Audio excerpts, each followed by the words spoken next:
Here's John.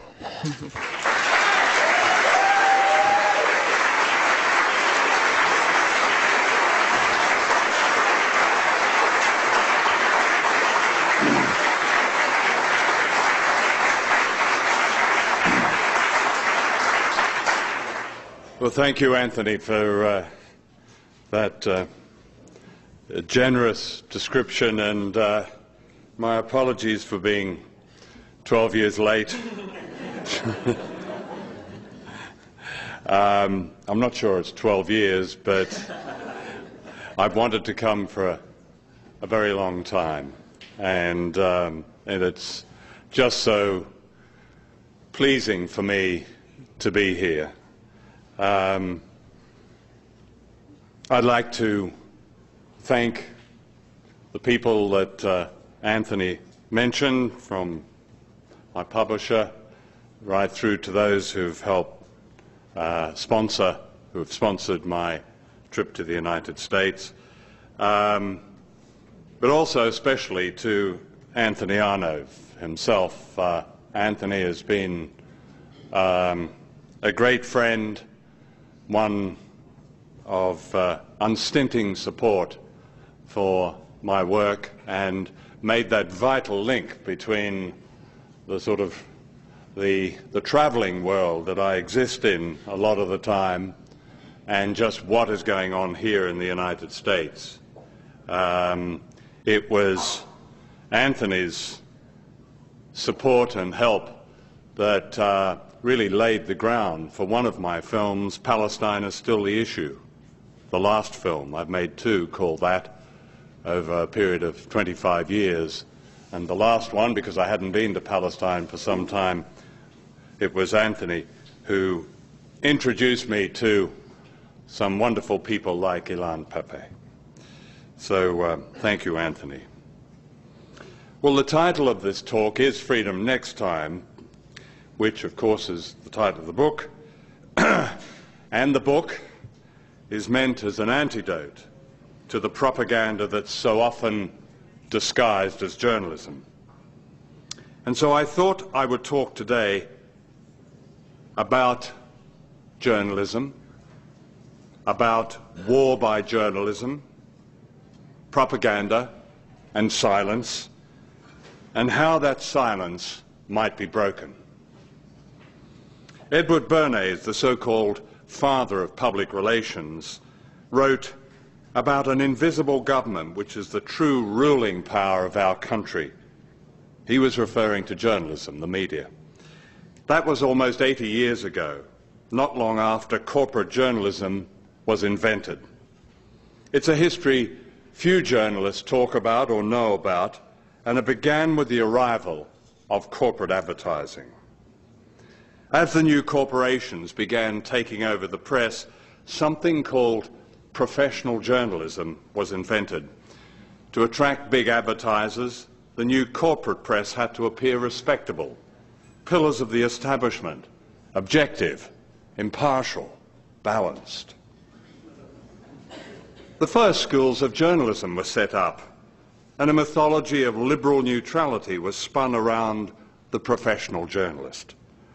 The right to freedom of expression was associated with the new media and with the great corporations, and the whole thing was, as Robert McChesney put it so well, entirely bogus.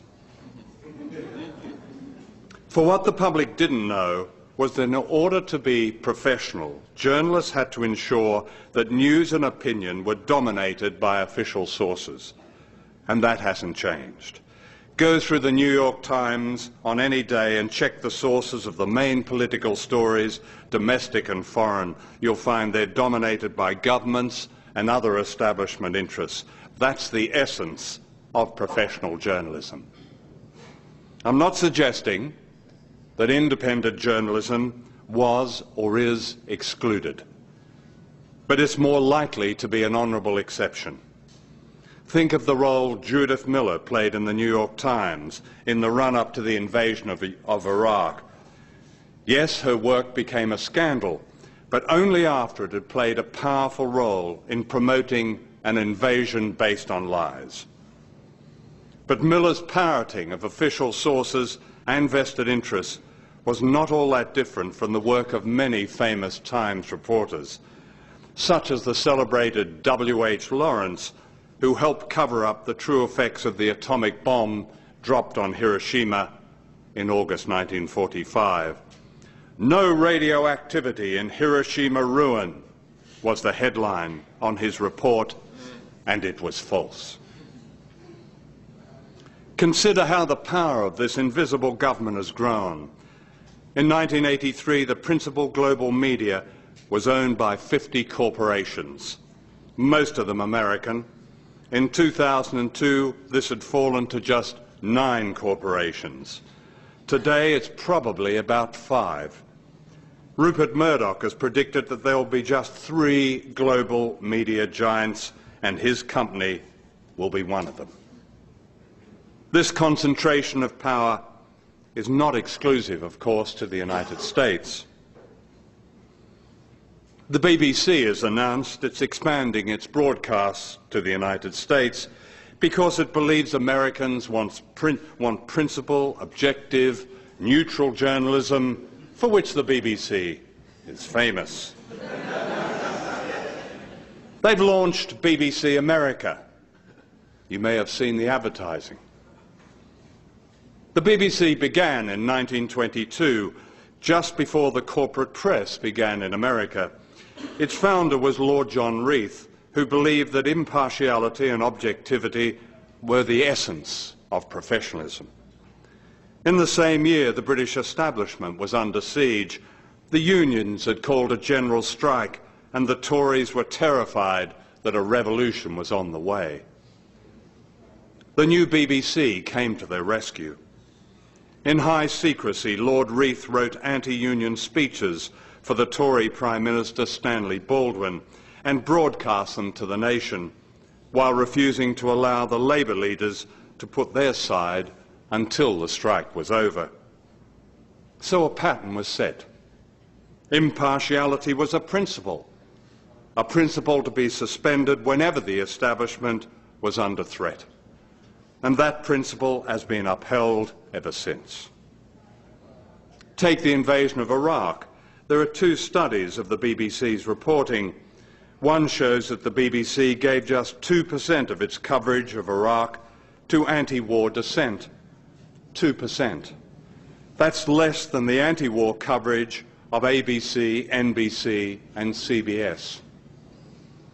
A second study by the University of Wales shows that in the build-up to the invasion, 90% of the BBC's references to weapons of mass destruction suggested that Saddam Hussein actually possessed them, and that by clear implication, Bush and Blair were right.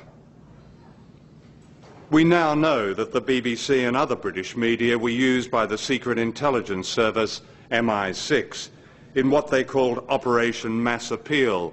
MI6 agents planted stories about Saddam's weapons of mass destruction, such as weapons hidden in his palaces and in secret underground bunkers. All these stories were fake.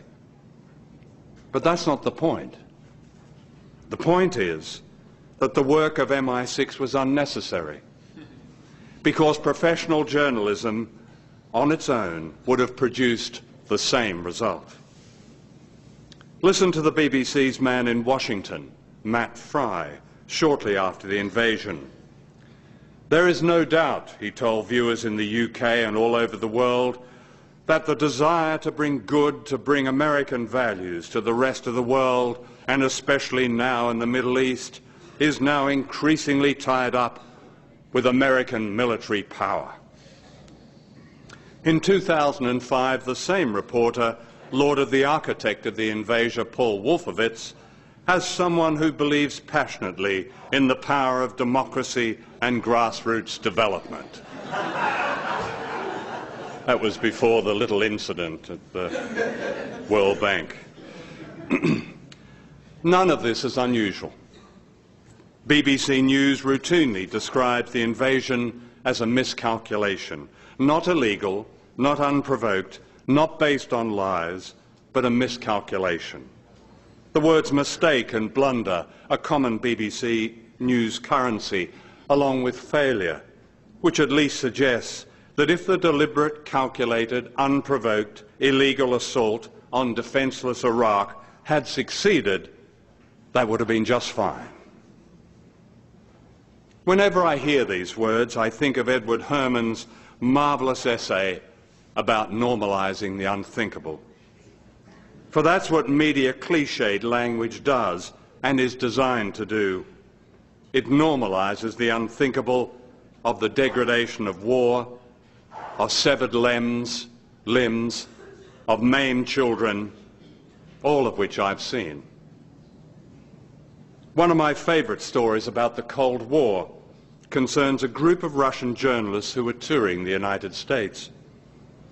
On the final day of their visit, they were asked by their hosts for their impressions.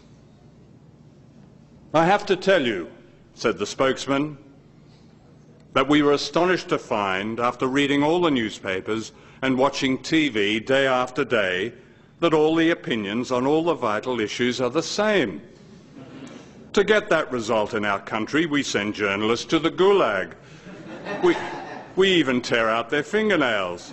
Here you don't have to do any of that. What's the secret?" Oh. What is the secret? It's a question seldom asked in newsrooms, in media colleges, in journalism journals. And yet the answer to that question is critical to the lives of millions of people. On August the 24th last year, the New York Times declared this in an editorial: "If we had known then what we know now, the invasion of Iraq would have been stopped by a popular outcry." Unquote. This amazing admission was saying, in effect, that journalists had betrayed the public by not doing their job and by accepting and amplifying and echoing the lives of Bush and his gang instead of challenging and exposing them. What the Times didn't say was that had that paper and the rest of the media exposed the lies, up to 1 million people might be alive today. That's the belief now of a number of senior establishment journalists. Few of them, they've spoken to me about it, few of them will say it in public.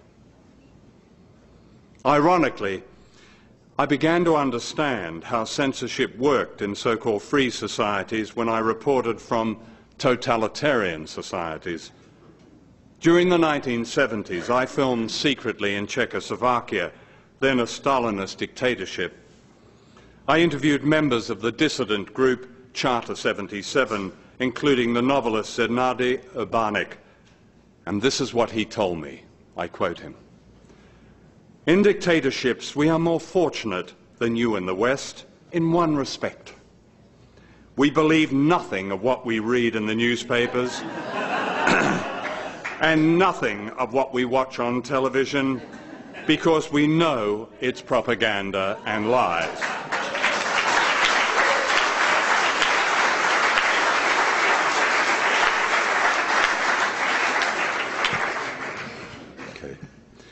Unlike you in the West, we've learned to look behind the propaganda and to read between the lines. Unlike you, we know that the real truth is always subversive. Vandana Shiva has called this subjugated knowledge. The great Irish muckraker Claude Cockburn got it right when he wrote, "Never believe anything until it's officially denied." One of the oldest cliches of war is that truth is the first casualty.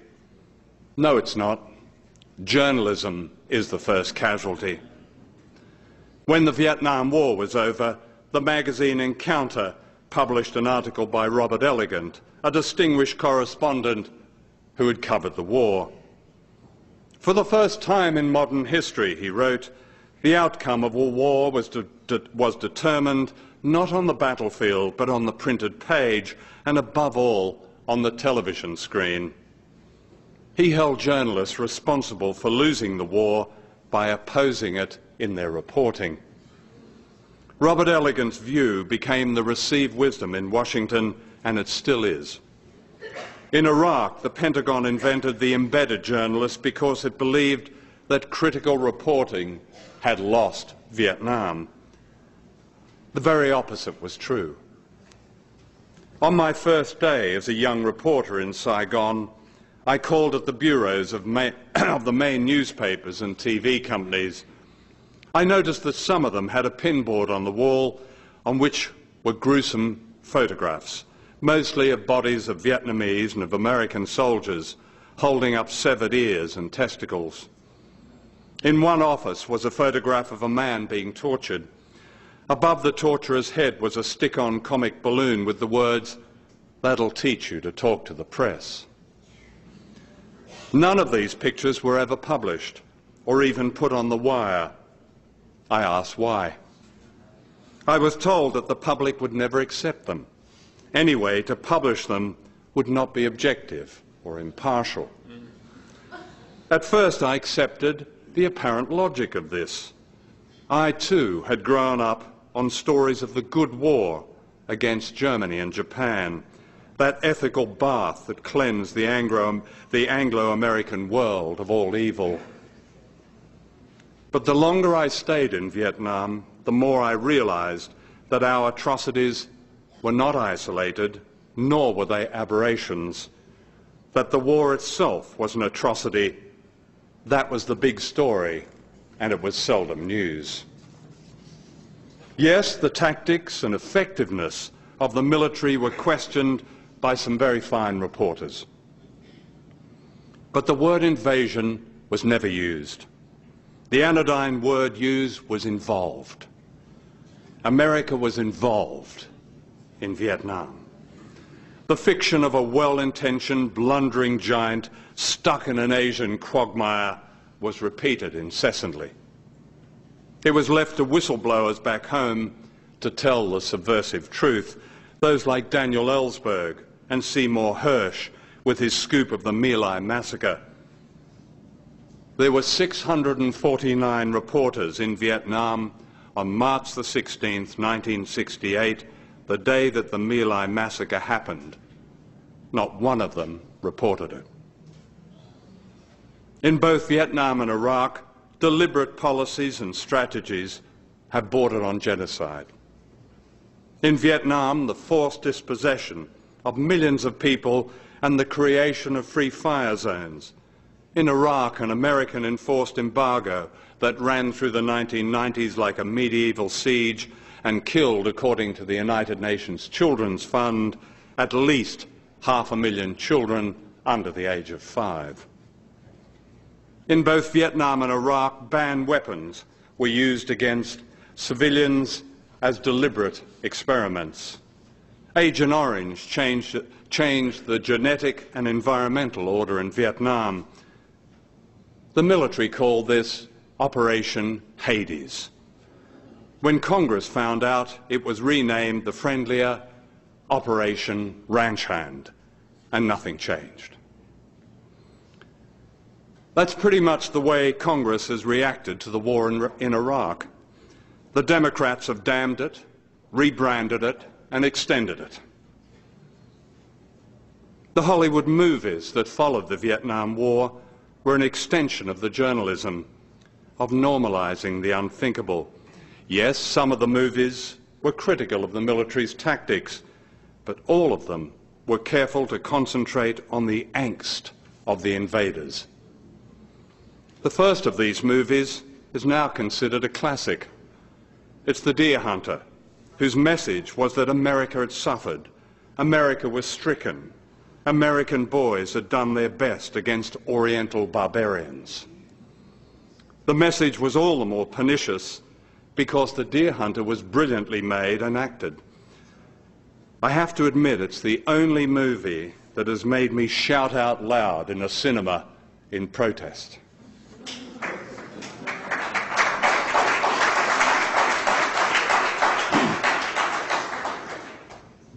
Oliver Stone's acclaimed movie Platoon was said to be anti-war, and it did show glimpses of the Vietnamese as human beings, but it also promoted, above all, the American invader as victim. I wasn't going to mention the Green Berets when I sat down to write this, until I read the other day that John Wayne was the most influential movie star who ever lived. I saw the Green Berets starring John Wayne on a Saturday night in 1968 in Montgomery, Alabama. I was down there to interview the then infamous Governor, George Wallace. And I'd just come back from Vietnam, and I couldn't believe how absurd this movie was. So I laughed out loud. I laughed and laughed. And it wasn't long before the atmosphere around me grew very cold. My companion, who'd been a freedom rider in the South, whispered, "Let's get the hell out of here and run, and run like hell." Well, we were chased all the way back to our hotel. But I doubt if any of my pursuers were aware that John Wayne, their hero, had lied so that he wouldn't have to fight in World War II. And yet the phony role model of Wayne sent thousands of young Americans to their deaths in Vietnam, with the notable exceptions of George W. Bush and Dick Cheney. Last year, in his acceptance of the Nobel Prize for Literature, the playwright Harold Pinter made an epic speech. He asked why, and I quote him, "The systematic brutality, the widespread atrocities, the ruthless suppression of independent thought in Stalinist Russia were well known in the West, while American state crimes were merely superficially recorded, let alone documented." Unquote. And yet across the world, the extinction and suffering of countless human beings could be attributed to rampant American power. But, said Pinter, you wouldn't know it. It never happened. Nothing ever happened. Even while it was happening, it wasn't happening. It didn't matter. It was of no interest. Unquote. Pinter's words were more than the surreal. The BBC ignored the speech of Britain's greatest dramatist. I've made a number of documentaries about Cambodia. The first was Year Zero, The Silent Death of Cambodia. It describes the American bombing that provided a catalyst for the rise of Pol Pot. What Nixon and Kissinger had started, Pol Pot completed. CIA files alone leave no doubt of that. I offered Year Zero to PBS and took it to Washington. The PBS executives who saw it were shocked. They whispered among themselves. They asked me to wait outside. One of them finally emerged and said, "John, we admire your film, but we are disturbed that it says the United States prepared the way for Pol Pot." And I said, "Well, do you dispute the evidence?" I'd quoted a number of CIA documents and others. "Oh, no, he replied. But we've decided to call in a journalistic adjudicator." Now, the term a journalistic adjudicator might have been invented by George Orwell. In fact, they managed to find the only journalist, no, only one of 3 journalists who'd been invited to Cambodia by Pol Pot. And of course he turned his thumbs down on the film, and I never heard from PBS again. Year Zero was broadcast in some 60 countries and became one of the most watched documentaries in the world. It was never shown in the United States. Of the 5 films I made on Cambodia, one of them was shown by WNET, the PBS station in New York. I believe it was shown at about 1 in the morning. On the basis of this single showing, when most people are asleep, it was awarded an Emmy. What marvellous irony. It was worthy of a prize, but not an audience. Harold Pinter's subversive truth, I believe, was that he made the connection between imperialism and fascism and described a battle for history that's almost never reported. This is the great silence of the media age. And this is the secret heart of propaganda today. A propaganda so vast in scope that I'm always astonished that so many Americans know and understand as much as they do. We are talking about a system, of course, not personalities, and yet a great many decent people believe the problem is George W. Bush and his gang. And yes, the Bush gang are extreme, but my experience is that they're no more than an extreme version of what has gone before.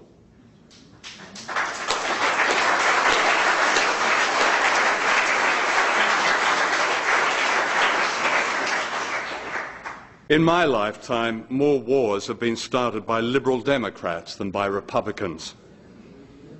Ignoring this truth is a guarantee that the propaganda system and the war-making system will continue. We've had a branch of the Democratic Party running Britain for the last 10 years. Blair, apparently a Liberal, has taken Britain to war more times than any Prime Minister in the modern era. Yes, his current pal is George Bush, but his first love was Bill Clinton, the most violent president of the 20th century, the late 20th century. Blair's successor, Gordon Brown, is also a devotee of Clinton and Bush. The other day, Brown said, "The days of Britain having to apologise for the British Empire are over. We should celebrate."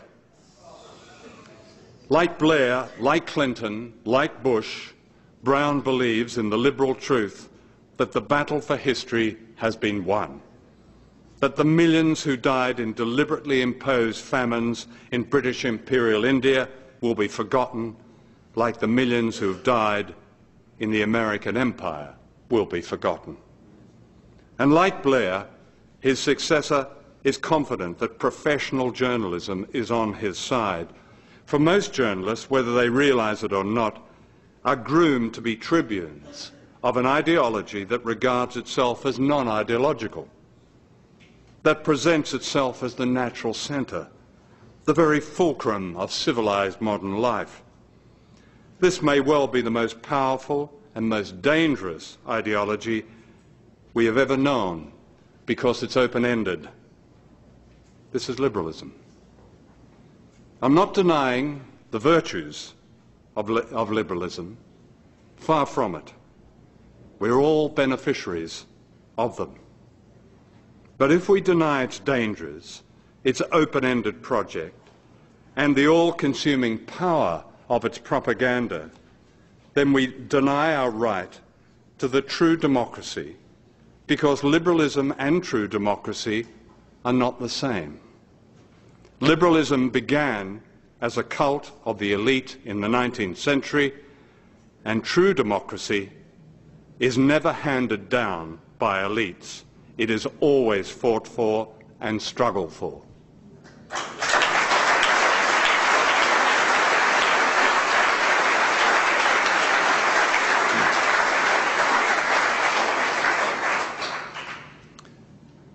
A senior member of the anti-war coalition, United for Peace and Justice, said recently, and I quote her, "The Democrats are using the politics of reality," unquote. Her liberal historical reference point was Vietnam. She said that President Johnson began withdrawing troops from Vietnam after a Democratic Congress began to vote against the war. That's not what happened. The troops were withdrawn from Vietnam over 4 long years, And during that time, the United States killed more people in Vietnam, Cambodia and Laos with bombs than were killed in all the preceding years. And that's what's happening in Iraq. The bombing has doubled since last year, and this is not being reported. And who began this bombing? Bill Clinton began it. During the 1990s, Clinton rained bombs on Iraq in what was euphemistically called the no-fly zones. At the same time, he imposed a medieval siege called economic sanctions, killing, as I've mentioned, perhaps 1 million people, including the documented figure of 500,000 children. Almost none of this carnage was reported in the so-called mainstream media. Last year, a study by the Johns Hopkins School of Public Health found that since the invasion of Iraq, 655,000 Iraqis had died as a direct result of the invasion. Official documents show that the Blair government knew this figure to be credible. In February, Les Roberts, the author of the report, said the figure was equal to the figure of deaths in the Fordham University study of the Rwandan genocide. The media response to Roberts' shocking revelation was silence. What may well be the greatest episode of organised killing for a generation, in Harold Pinter's words, did not happen. It didn't matter. Many people who regard themselves on the left supported Bush's attack on Afghanistan. That the CIA had supported Osama bin Laden was ignored, that the Clinton administration had secretly backed the Taliban, even giving them high-level briefings of the CIA, is virtually unknown in the United States. The Taliban were secret partners with the oil giant Unocal in building an oil pipeline across Afghanistan. And when a Clinton official was reminded that the Taliban persecuted women, he said, "We can live with that." There is compelling evidence that Bush decided to attack Afghanistan not as a result of 9/11, but 2 months earlier in July 2001. This is virtually unknown in the United States, publicly, like the scale of civilian casualties in Afghanistan. To my knowledge, only one mainstream reporter, Jonathan Steele of The Guardian in London, has investigated civilian casualties in Afghanistan.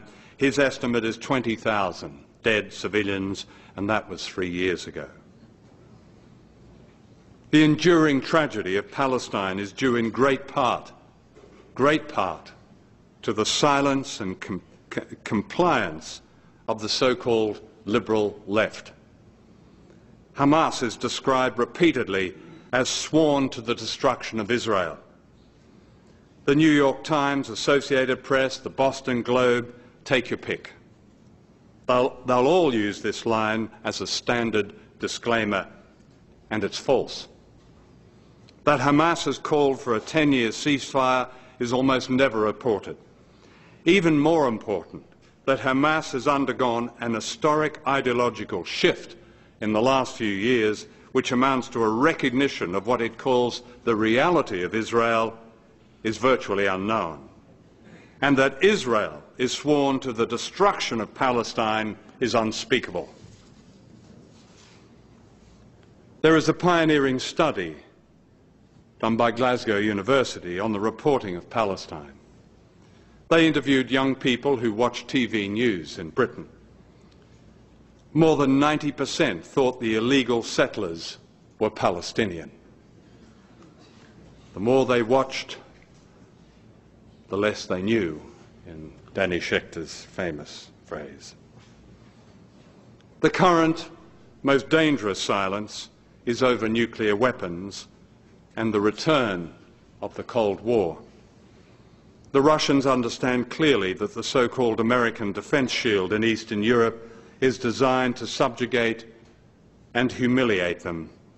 Yet the front pages here talk about Putin starting a new Cold War, and there is silence about the development of an entirely new American nuclear system called reliable weapons replacement RRW, which is designed to blur the distinction between conventional war and nuclear war, a long-held ambition.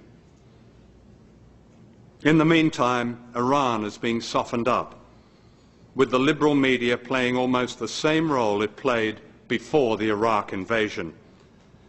And as for the Democrats, look at how Barack Obama has become the voice of the Council on Foreign Relations, one of the propaganda organs of the old liberal Washington establishment. Obama writes that he wants the troops home, and I quote, "We must not rule out military force against long-standing adversaries such as Iran and Syria," unquote. Listen to this from the liberal Obama, and I quote, "At moment of great peril in the past century, our leaders ensured that America, by deed and by example, led and lifted the world, that we stood for and fought for the freedom sought by billions of people beyond our borders," unquote. You know, that's the nub of the propaganda, the brainwashing, if you like, that seeps into the lives of every American, and many of us who are not Americans. From right to left, secular to God-fearing. What so few people know is that in the last half-century, United States administrations have overthrown 50 governments, many of them democracies. In the process, 30 countries have been attacked and bombed, with the loss of countless lives. Bush bashing is all very well and is justified.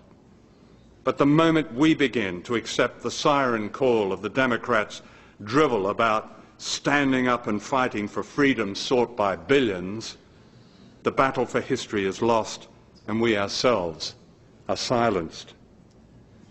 So what should we do? That question, often asked in meetings I've addressed, even meetings as informed as those in this conference, is itself interesting.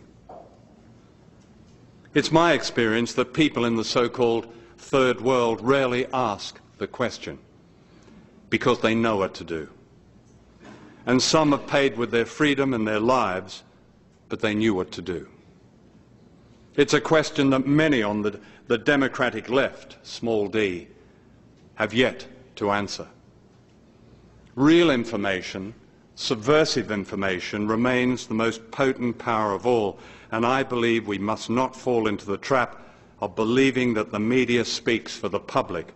That wasn't true in Stalinist Czechoslovakia, and it isn't true in Bush's United States.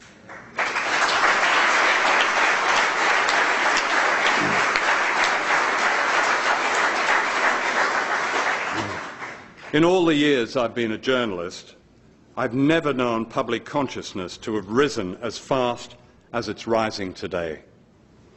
Yes, its direction and shape is unclear, partly because people are now deeply suspicious of political alternatives and because the Democratic Party has succeeded in seducing and dividing the electoral left.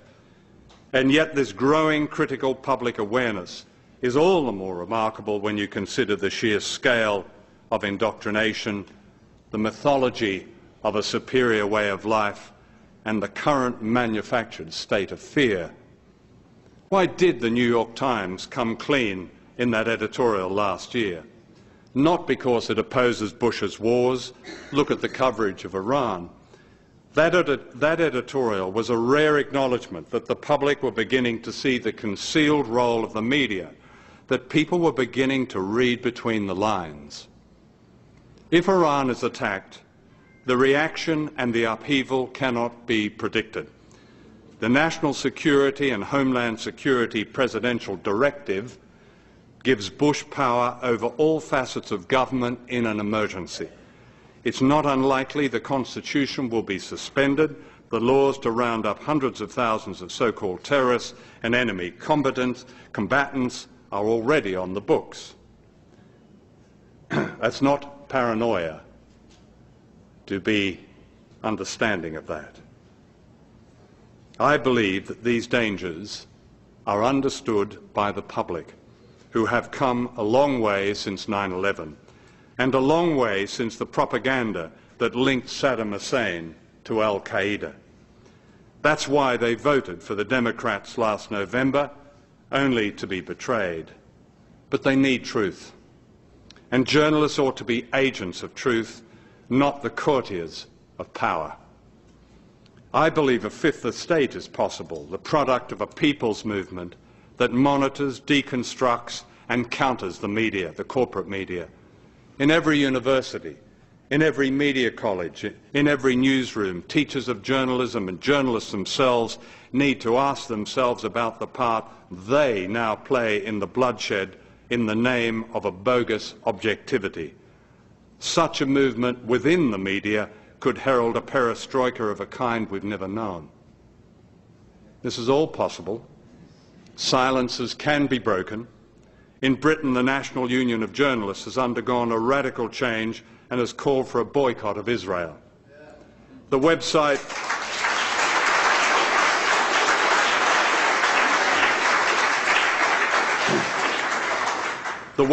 medialens.org has single-handedly called the BBC to account.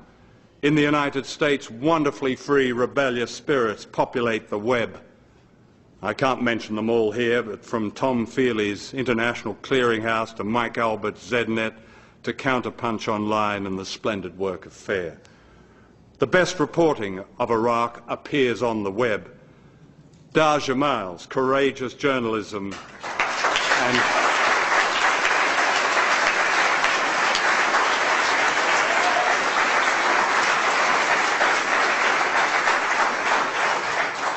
and citizen reporters like Joe Wilding, who reported the siege of Fallujah from inside the city.